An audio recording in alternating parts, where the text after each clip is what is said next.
صلاۃ الحاجات یعنی نماز حاجات۔ نماز حاجات یعنی کہ اگر انسان کے کوئی معاملات ہیں، کوئی کام ہیں جو اس میں رکاوٹیں آ رہی ہیں، نہیں ہو پا رہے ہیں، بڑی کوشش کی ہے نہیں ہو پاتے ہیں، تو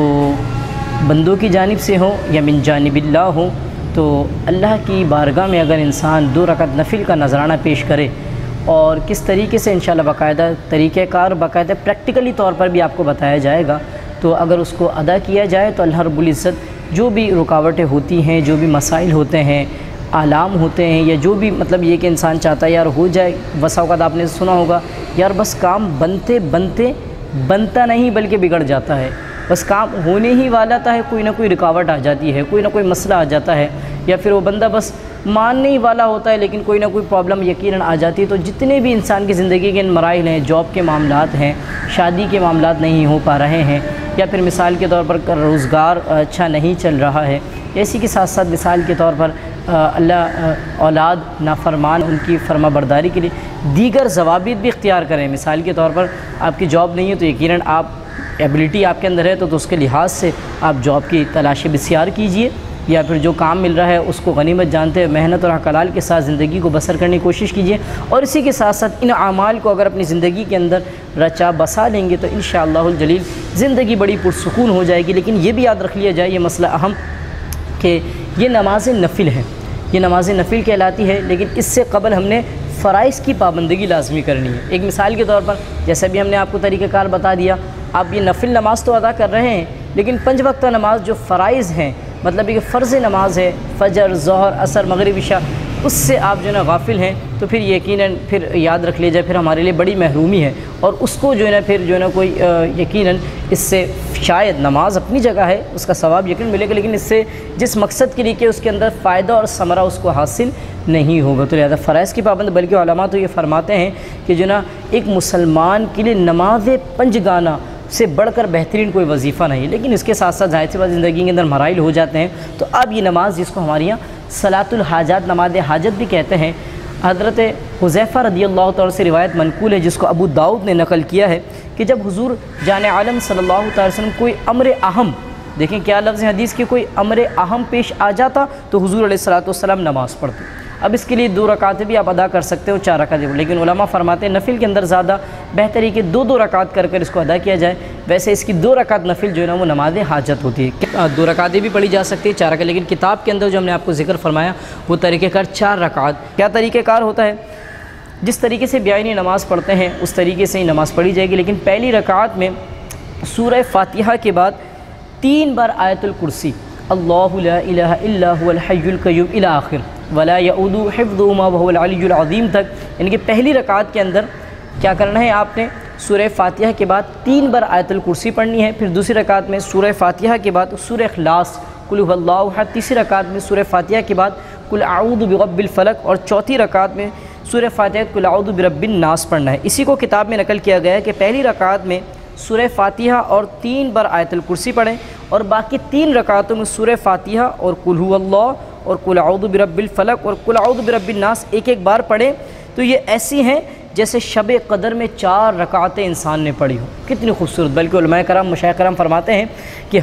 ہمیں اگر کوئی حاجت پیش آتی اور اگر ہم یہ نماز کو ادا کرتے تو اللہ تبارک و تعالیٰ اس نماز کی برکت سے ان حاجتوں کو ہماری پورا فرما دیتا تھا۔ بلکہ ایک روایت کے اندر یہاں تک آتا ہے، ترمذی میں ابن ماجہ کی روایت بھی ہے، حضرت عبداللہ بن عوف رضی اللہ تعالیٰ سے روایت منقول ہے، حضور علیہ السلام فرمایا جس کی کوئی حاجت ہو اللہ کی طرف سے یا بنی آدم کی طرف سے تو اس کو چاہیے کہ اچھی طرح وضو کرے، پھر 2 رکعت نماز پڑھ کر اللہ کی ثنا پڑھے اور حضور علیہ السلام پر درود بھیجے، اس کے بعد کچھ دعائی الفاظ ہیں، اگر اس کو پڑھ لے تو اللہ تبارک و تعالیٰ اس کی اس حاجت کو پورا فرما دے گا۔ بلکہ ایک روایت کے اندر یہاں تک آتا ہے جس کو حضرت عثمان بن حنیف نے روایت فرمایا ہے، آپ فرماتے ہیں حضور علیہ السلام کی بارگاہ میں ایک صحابی رسول حاضر ہوئے جو نابینا تھے، یعنی کہ ان کو دکھتا نہیں تھا، آنکھوں کی جو ایک اللہ رب العزت نور ہے اس سے وہ محروم تھے۔ حضور کی بارگاہ میں حضرت فرمایا رسول اللہ صلی اللہ تعالیٰ علیہ وسلم آپ دعا فرمائیے کہ اللہ تبارک و تعالیٰ میری بینائی مجھے لوٹا دے۔ تو حضور علیہ السلام نے فرمایا اگر تم چاہو تو صبر کر لو اور اگر چاہو تو میں تمہارے لیے دعا کر دوں۔ تو انہوں نے فرمایا رسول اللہ صلی اللہ علیہ وسلم آپ ہمارے لیے یہ دعا کر دیجیے۔ تو حضور علیہ السلام نے ان کو حکم فرمایا کہ اچھی طرح وضو کرو، 2 رکعت نفل ادا کرو، پھر کچھ الفاظ حضور علیہ السلام نے بطور دعائیہ کے جو یہاں کتاب کے اندر موجود ہے، انشاءاللہ اس کو بھی آپ کو دکھا دیا جائے گا، انہوں نے وہ پڑھے۔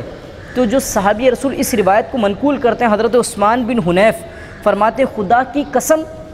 ہم اٹھنے بھی نہ پائے تھے، باتیں ہی کر رہے تھے کہ وہ ہمارے پاس آئے۔ وہ صحابی رسول جو ابھی نابینا تھے وہ ہمارے پاس آئے، اور اس طرح آئے جیسے کبھی ان کی آنکھوں کے اندر روشنی سلب ہوئی نہیں تھی، گویا وہ اندھے ہی نہیں تھے، وہ ایسا ہے جیسے اللہ نے ان کی آنکھوں کا نور لوٹا دیا ہے۔ تو لہذا یہ سب نماز کی برکتیں ہیں، حضور علیہ السلام کی دعا کی برکتیں ہیں، اور حضور علیہ السلام نے جن کو تعلیم فرمایا اس کی برکتیں ہیں۔ تو لہذا ہم بھی چاہیے کہ ہم بھی اگر اس طرح کی اگر نمازوں کا اہتمام کریں فرائض کی پابندگی کے ساتھ، تو اللہ تبارک و تعالیٰ ہماری زندگیوں کے اندر جو بھی مصائب ہیں، آلام ہیں، مشکلات ہیں، پریشانیاں ہیں، جو بھی رنجشیں ہیں، رکاوٹیں، سب دور ہو جائیں گی رب کی برکت سے، رب کی نماز کی برکت سے، اس کے حضور سجدہ رضی کی برکت سے۔ اللہ کریم ہم سب کو احسن انداز میں پنجگانہ نماز بجماعت مسجدوں میں ادا کرنے اور ساتھ ساتھ ان نمازوں کا بھی اہتمام کرنے کی توفیق عطا فرمائے۔ اچھا، اسی کے ساتھ ہم نے کہا تھا اب جو احادیث طیبہ کے اندر دعائیں وارد کی گئی ہیں انشاءاللہ الجلیل اس کو آپ کو بتا دیتے ہیں، باقاعدہ کتاب کے ذریعے آپ کو دکھایا جائے گا آپ کو کیمرے پہ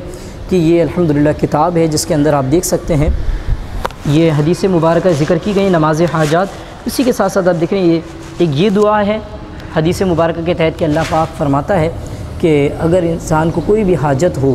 فرماتے ہیں بنی آدم کی جانب ہو یا پھر اللہ کی طرف، 2 رکعت یا 4 رکعت نفل ادا کر وہ اگر اس دعا کو پڑھ لے، یا پھر ایک دعا یہ لکھی ہوئی ہے، یہ یہاں سے سٹارٹ ہو رہی ہے آخر سے، اور یہ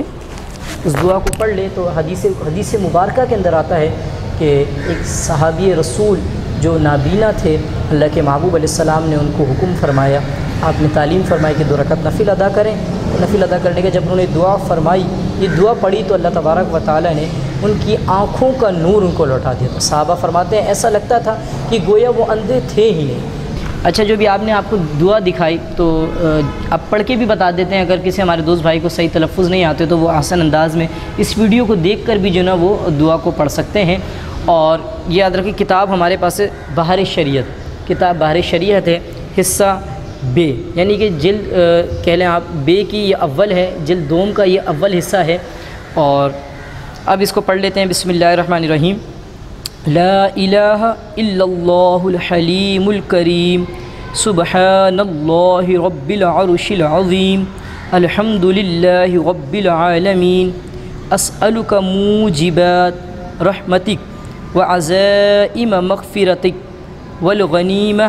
من کل بر وسلامة من کل اثم والسلامة من کل اثم لا تدع لی ذنبا الا غفرته ولا ہما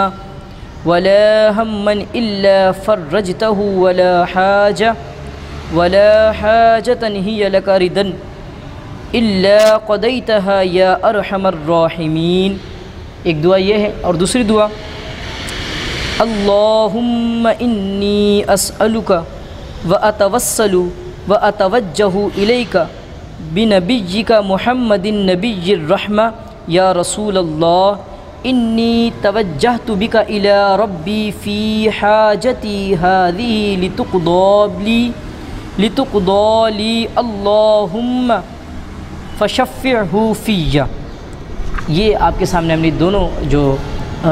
دعائیں ہیں اس کی تلاوت فرمائی ہے، اس کو آپ دیکھ کر بھی آپ اس کو بآسان انداز میں پڑھ سکتے ہیں۔ اچھا ناظرین، اسی کے ساتھ ساتھ یہ جو ابھی ہم نے گفتگو فرمائی یہ تو نماز کی فضیلت کے اعتبار سے ہم نے فرمائی ہے۔ اب اس کے بعد والی جو ہمارے نیکسٹ ویڈیوز کے اندر باقاعدہ اس کا پورا طریقہ کار پریکٹیکلی طور پر انشاءاللہ آپ کو بتائیں گے کہ نیت کس طریقے سے کی جائے گی، اور کس طریقے سے مطلب سورہ فاتحہ کے پہلی رکعت کے اندر کس طرح آیت الکرسی کی تلاوت کی جائے گی، دوسری رکعت میں کیا ہوگا، تیسری رکعت میں، چوتھی رکعت میں، پھر انشاءاللہ جو حضور علیہ السلام سے جو دعاؤں کی تعلیم دی گئی ہے انشاءاللہ ان کو بھی انشاءاللہ ذکر کیا جائے گا۔ آمین بجاہ النبی الامین۔